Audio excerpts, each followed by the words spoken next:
Hello, everybody. Coach Russell and Dale Dickerson here this morning. The Coaches Show. Coach, we're taking on the number 3 team in the state in 6A.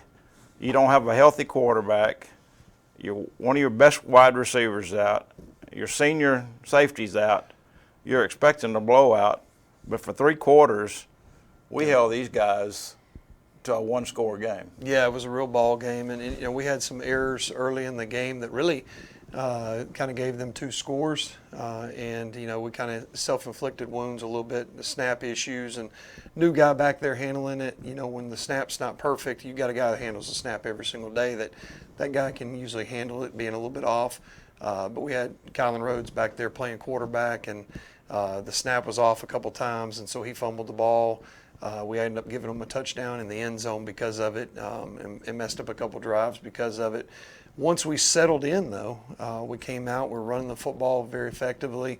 It was a grind. Kylan had to throw it some. We didn't ask him to throw it a bunch, but when he did, he threw it very accurately.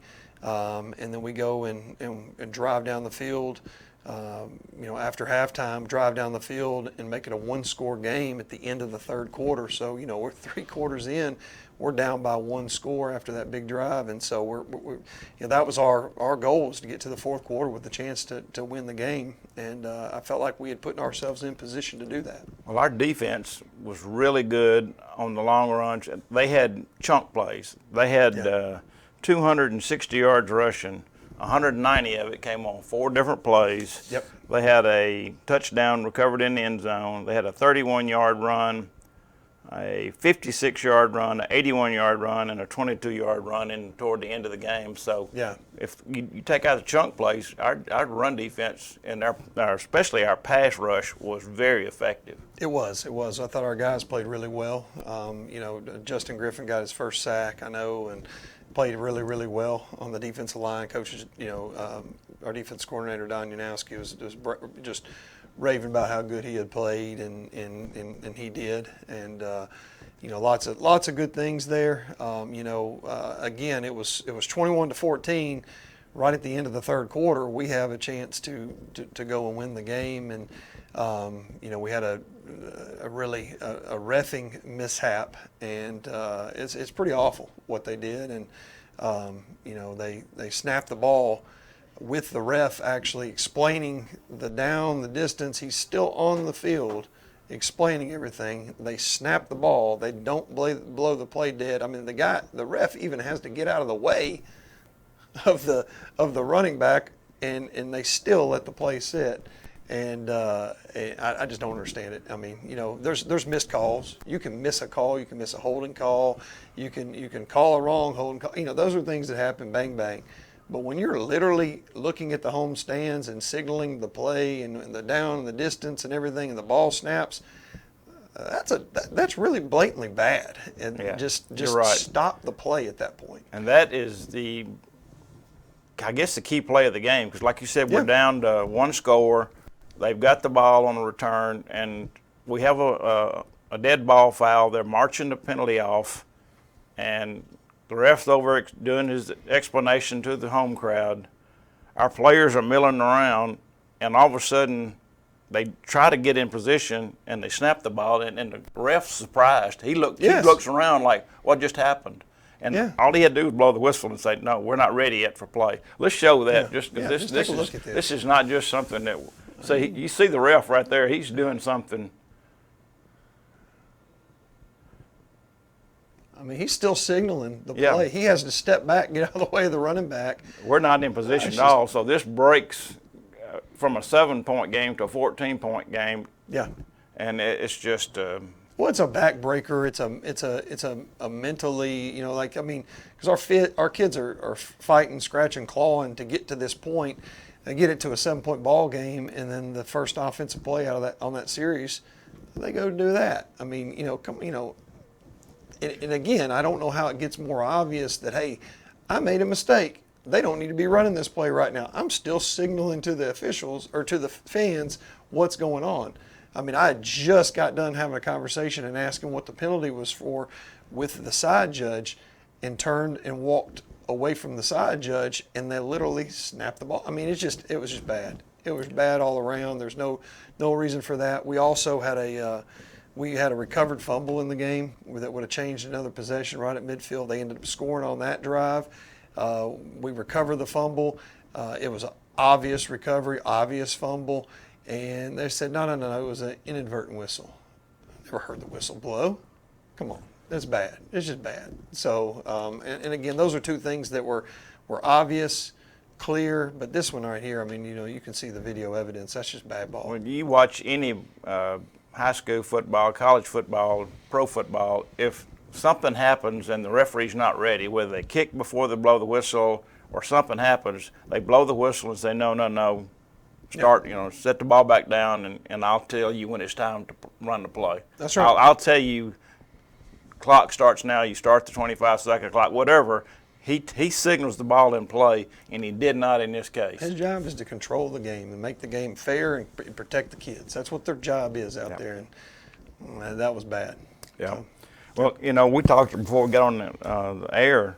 We had the ball 32 minutes out of 48 minutes in the ball game. We controlled the clock, and like I said, you're taking the number 3 team in the state, and you don't have a healthy quarterback at all that can play. Yeah. You've got a week just try to design plays for Kylan and Brandon Perry and Kenny Smith coming in. You got 3 running backs. And I thought y'all did a great job with the job planning for what you had to do. And I thought we executed. We had, threw the ball out to Braylon Warren, another J.J. Big East, coming out of the backfield, catching a pass. I mean, you ran a reverse that got a big yardage.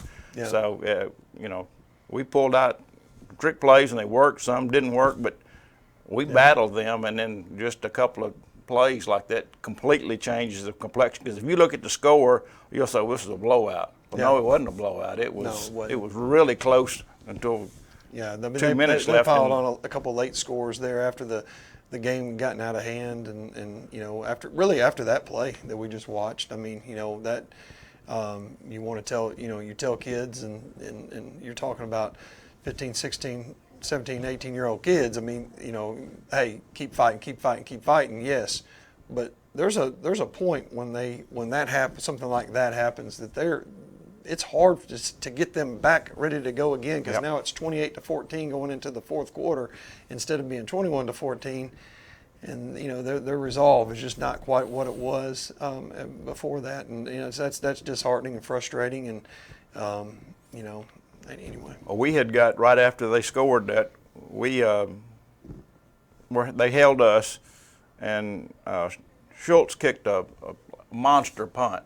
Put them all the way back, flipped the field we were deep in our territory all the way to their 20, and one play the guy breaks it out and scores again. So, like you said, 2 chunk plays just absolutely changes it from a 7-point game to now you're down 20 points. And we got to do a better job of not letting one play to dictate the next play. But again, the high school kids. I mean, that's what we're telling them. That's what we're telling them on the sideline. Don't let that play affect this play. Get ready to go. Get ready to play the play. But you turn on the film, and there's a difference in between what they were doing before the ref touchdown, and then you get it's just frustrating. Well, that's disheartening for the kids.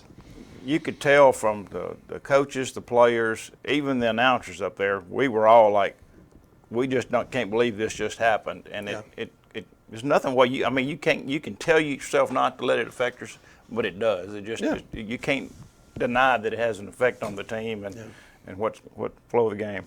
All right, let's talk a little bit about this Thursday night. We do play on Thursday night. We got Lake Cormorant coming in, and they're much improved over last year. Yeah, really, really talented football team, and I honestly think they're as talented as any football team we've played. They've got a bunch of D1 guys, and they got number one is an exceptional.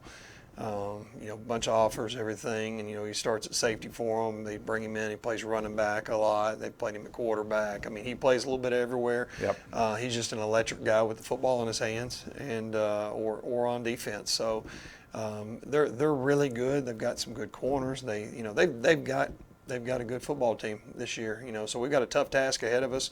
Our kids are excited for it.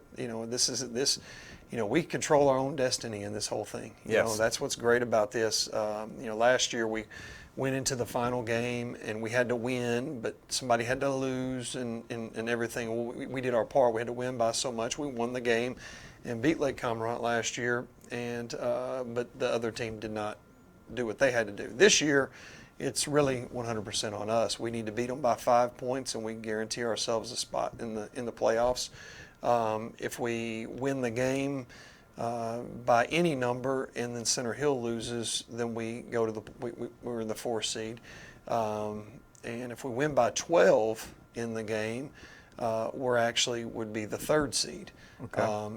If we win and Center Hill loses, we would be the 3rd seed. And so there's a lot of different scenarios, but really that comes down to this.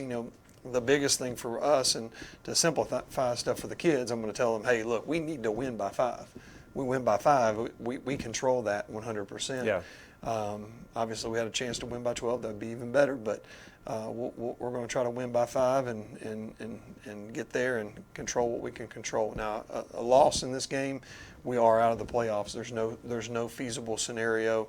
Right. Numbers wise and everything, how all the tiebreakers work, we would actually be tied, a 3-way tie. If we lost, Center Hill lost, and obviously Saltillo would have had to win, so all of us would have 1 win. But because of the numbers and everything of what we won by and lost by, because we've already played Center Hill, we've already played Saltillo. We beat Saltillo by 7.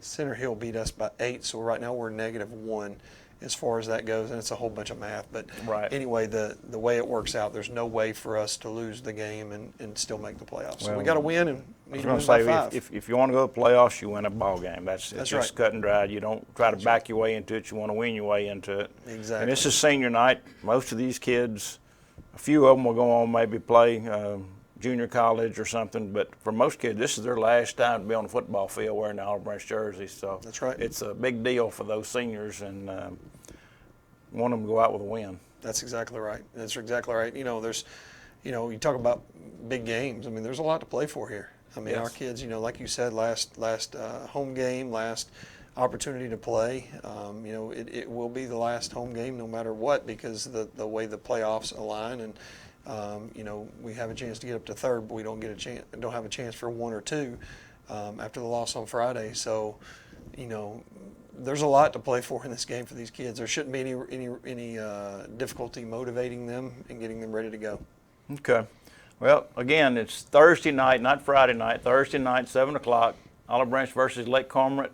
Hope to see a big crowd there to wish these seniors a final good game. And if you can't, OBTV Live will be there. So thanks, everybody, for tuning in this morning. We'll see you next week.